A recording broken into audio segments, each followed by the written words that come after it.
विचार कीजिए। एक उदाहरण विचार पर मैं देता हूं, सब लोग सुनेंगे। एक बहेलिया था, एक मैना को पकड़ा। मैना को पकड़ के ले गया सोनपुर मेला। मेला में पिंजरा रख दिया और उस जगह लिख दिया मैना का कीमत है 1 लाख रुपया। जो ग्राहक आवे आ 1 लाख रुपया दे के छहुल के भाग जाए। अब मैना तो बिक नहीं रहा था। एक सेठ जी गए, अब देखा मैना के सामने लिखा है कीमत 1 लाख रुपया। क्या विशेषता है मैना में? व्याधा से पूछा, ए व्याधा, तुम्हारे मैना में क्या विशेषता है जिसका कीमत रखे हो 1 लाख रुपया? व्याधा कहा, हुजूर मेरा मैना क्या नहीं जानता है। दुनिया के कौन सा ग्रंथ ऐसा है जिसको हमारा मैना नहीं जानता है, इसलिए इसका कीमत रखे हैं 1 लाख रुपया। तो सेठ जी के यहां महीना में सत्यनारायण भगवान के कथा हुआ करता था। पंडित जी आते थे, कथा बांचते थे, और दक्षिणा लिए भोजन किए और घर गए।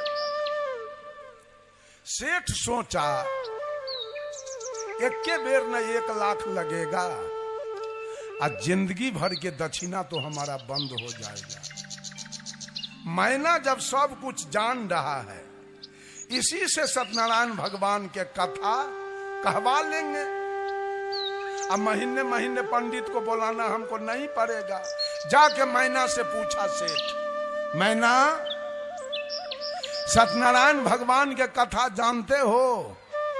मैना कहा, इसमें क्या शक है। वेद जानते हो? कहा, इसमें क्या शक है। कहा, बाप रे, तो सब जान रहा है। 1 लाख रुपया सेठ जी गिन दिया। अब मैना ले लिया और लेके घर आ गए। सेठ जी का अहंकार तो आसमान में लगा हुआ है। मैंने तो बहुत बड़ा काम किया, गांव में डिगडिगिया पिटवा दिया सेठ जी।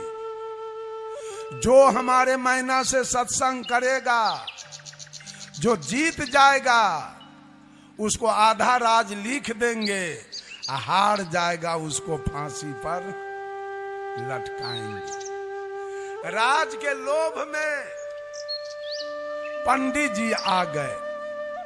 कहा सेठ से, हजूर सुनने में आया है 1 लाख में मैना लाए हैं, क्या विशेषता है मैना में? सेठ जी ने कहा, जाके बात कीजिए। मैना कौन सी ग्रंथ की बात नहीं जानता है।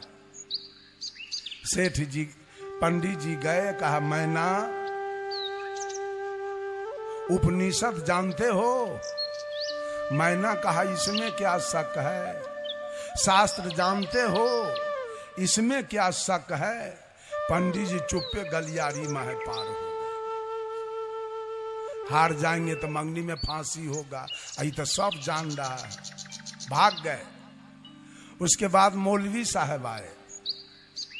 कहा, हुजूर सुनने में आया 1 लाख में मैना लाए हैं, क्या सब विशेषता है आपके मैना में? सेठ जी ने कहा, रे मैना क्या नहीं जानता है, जाके बात करो। मौलवी गया, कहा, मैना कुरान जानते हो? मैना कहा, इसमें क्या शक है। जब्बूर जानते हो? इसमें क्या शक है। मौलवियों पार हो गया गलियारी हो गया। अब पादरी जी आए। कहा, हुजूर सुनने में आया कि मैना लाए हैं 1 लाख में। कहा कि हाँ। अरे क्या विशेषता है कि मैना का दाम 1 लाख है? कहा जाके जरा बात तो करके देखिए। पादरी जी गए, कहा है मैना बाइबिल जानते हो? मैना कहा इसमें क्या शक है। पादरी भी भाग गया। अंत में एक कबीरपंथी साधु कबीरपंथी गया और सेठ जी से कहा, सेठ जी सुनने में आया है 1 लाख में मैना लाए हैं। कहा जी क्या सब जानता है? अरे ये कहिए कि क्या नहीं जानता है, जाके बात कीजिए। कबीरपंथी साधु गया, कहा मैना बीजक जानते हो? मैना कहा इसमें क्या शक है। कबीरपंथी साधु विचारी होता है, कहा मैना बीजक जानते हो? कहा इसमें क्या शक है। तो कबीरपंथी साधु कहा बीजक के 4 गो रमैनी हमको सुना दो। तो मैना क्या कहता है, इसमें क्या शक है। कबीरपंथी साधु पकड़ लिया कि मैना इतने पढ़े किया, इसके आगे अब इसको कोई जानकारी नहीं। कबीरपंथी साधु कहा मैना तुमको शक हो चाहे नहीं हो, हमको पूरा शक है कि तू इतना ही पढ़े हो, तुम कुछ नहीं जानते हो। तो मैना कहा इसमें क्या शक है। पकड़ा गया मैना। कबीरपंथी साधु राजा से सेठ से जाके कह दिया, हजूर आपका मैना कुछ नहीं जानता है। सेठ का चेहरा तो काला पड़ गया। 1 लाख रुपया का सवाल है। कहा मेरा मैना कुछ नहीं जानता है। कहा कुछ नहीं, जाके बात कर लीजिए। सेठ आया, कहा मैना तुम कुछ नहीं जानते हो। तो मैना कहा इसमें क्या शक है।